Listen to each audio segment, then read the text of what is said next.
Hello, how's everybody doing? Welcome. I'm Kelly. Welcome to Solution Seekers. This is probably going to be a really short one. I'm in my car.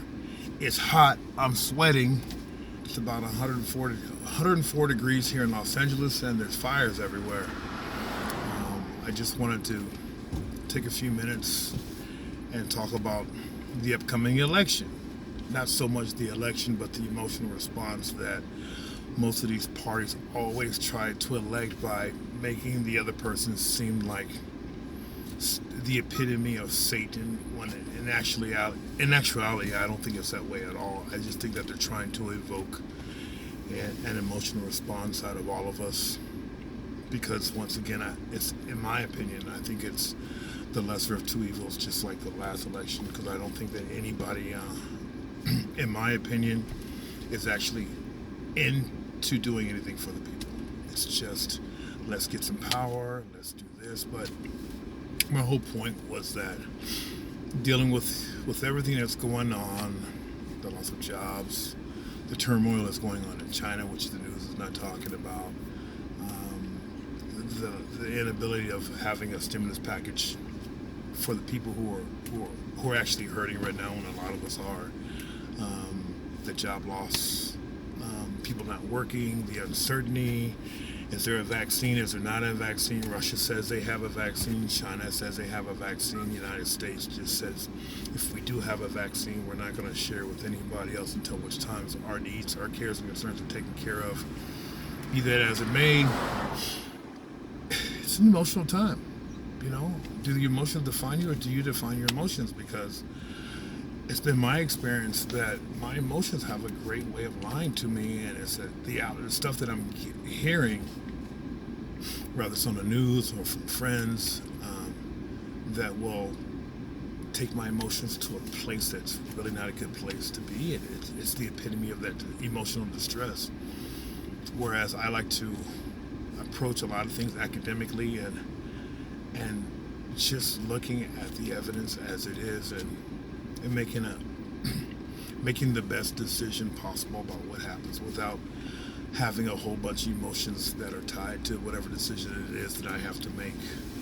It's not easy, but me myself, I like to think that it's very necessary in order for me to do that, to save face with my own well-being, because my mental health and my emotional health is all based upon myself and how I respond to any given type of outside influences or stimuli. You know, trust me, I have more reasons than not to just be all out of whack about everything that's going on in the world. But you know what? Most of that stuff is out of my control. So let me try to hone in on everything that I do have control in. It's very simple. It's just, what do I want the quality of my life to be? You know, I know what it's like to have a shit show as getting a quality of life. I don't want that anymore. So it's contingent upon me to hopefully I can just approach things from a better perspective. You know, dealing with my own personal health issues, looking at the election, and a host of things going on. I'm allegedly working at my dream job, which I don't have, and which I'm probably going to leave once everything clears up, because it's not a dream job anymore. If it was that much of a dream job, how come I'm not there? You know, but be that as it may, I think my life is taking a different approach, and it's for me, it's a lot easier just to blame this or that. But what's my part in it? Because at the end of the day, I'm defined on not which I say, but that which I do, or that which, if I'm doing things because of an emotional response, what does it say about my decision-making process? And I think it's once you get all this gray on your face, hopefully you're making a lot better decisions. And I'm not to say that I'm perfect.